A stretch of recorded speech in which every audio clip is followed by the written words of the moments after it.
one of a kind, one of a kind.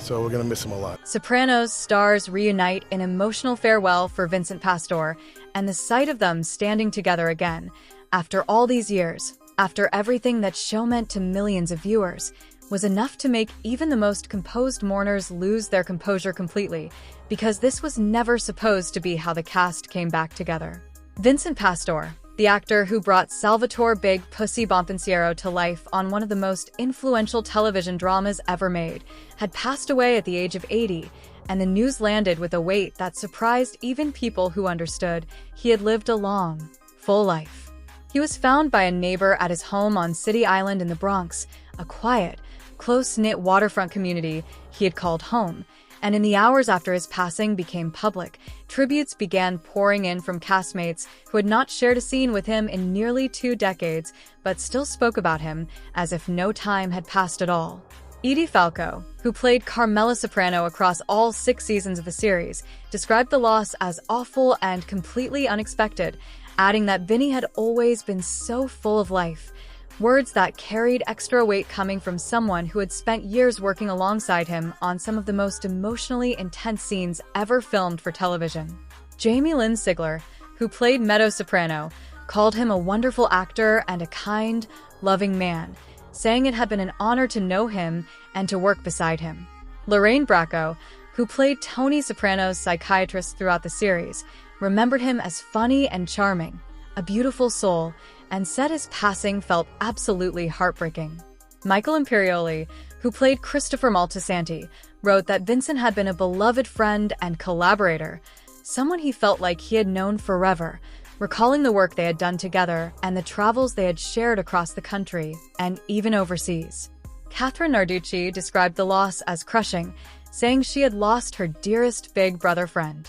Joe Pantoliano, who played Ralph Cifaretto but never actually shared a scene on camera with Pastore, still felt compelled to send his blessing, noting simply that Vincent had made it to 80, a quiet acknowledgement of a long life well lived. What made these tributes feel different from the usual wave of celebrity condolences was the sense that everyone speaking about him truly meant it, that Pastore had been something more than a talented character actor to the people who worked with him. He had been family, in the same way the show itself had always insisted that family, whether by blood or by loyalty, was the thing that mattered most. And then, days later, that sense of family became something viewers could actually witness as former cast members traveled to New Rochelle, New York, to gather at Holy Family Church for Pastore's funeral, an invite-only service that drew roughly 150 mourners who had known him either through the show or through the decades of life he lived outside of it.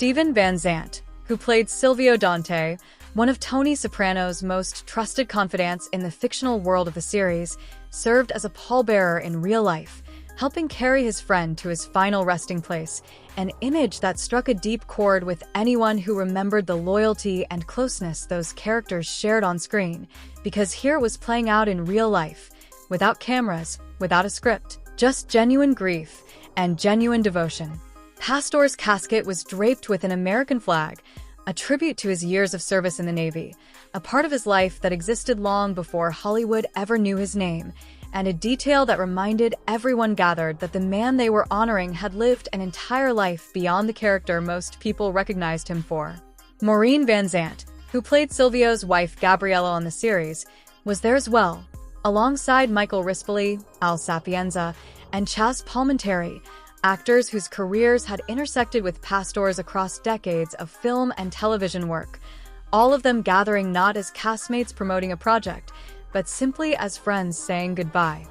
Maureen Van Zandt later shared something that made the loss feel even more difficult to process, revealing that he and Maureen had spoken with Vincent just 2 days before he passed, a phone call that, at the time, felt like nothing more than catching up with an old friend, but in hindsight became one of the final conversations Pastore would ever have with someone from that chapter of his life. Inside the church, it was Pastore's daughter, Renee, who delivered one of the most powerful moments of the entire service, standing before family, friends, and decades worth of collaborators to describe her father not as the tough, unforgettable character audiences knew from television, but as the generous, giving man she had grown up with. She remembered him telling people plainly that he was simply an actor playing a character, that the man on screen was never truly him, and she wanted everyone there to understand the difference, that the real Vincent Pastore was defined by generosity and warmth rather than the mob world he had so memorably portrayed. She spoke about how deeply he understood his own good fortune,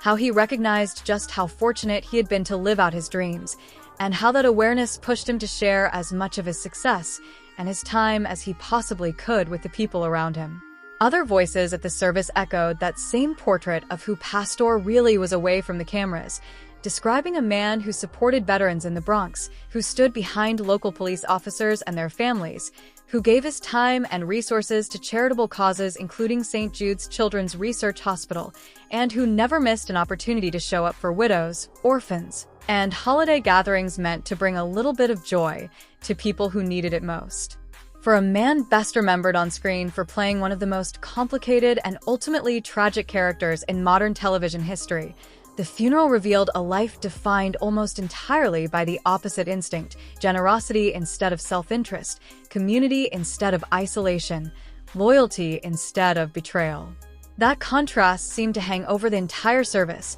a quiet reminder that the characters actors bring to life rarely capture who they truly are once the cameras stop rolling. As mourners filed out of Holy Family Church, past the flag-draped casket and the small crowd of cast members who had traveled from all over to be there, the mood was not simply one of sorrow, but of genuine gratitude.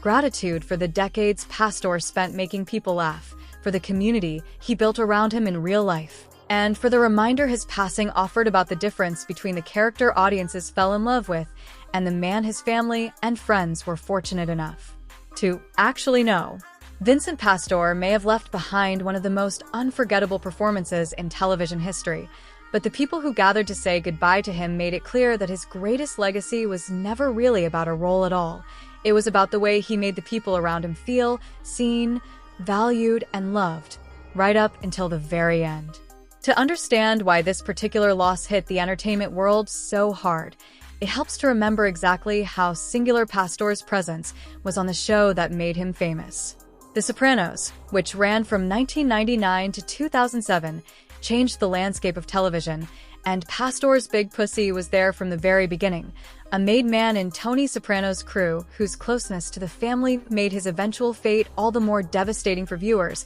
when his character secretly began cooperating with federal investigators to avoid prison. His storyline ended in one of the series' most gut-wrenching sequences, yet even after his character's death, the writers found ways to bring him back through flashbacks and dream sequences that carried through all the way to the show's now legendary finale, a testament to how much both the writers and the audience wanted him to remain part of the story. That kind of staying power, on screen and off, is part of why his death felt like the loss of an irreplaceable piece of television history, and part of why so many of his former castmates felt compelled to speak publicly and to travel in person to say goodbye. Beyond The Sopranos, Pastore had built a career that spanned decades, appearing in numerous films and television projects, always bringing that same unmistakable presence, the kind of screen charisma that made audiences believe every word coming out of his mouth.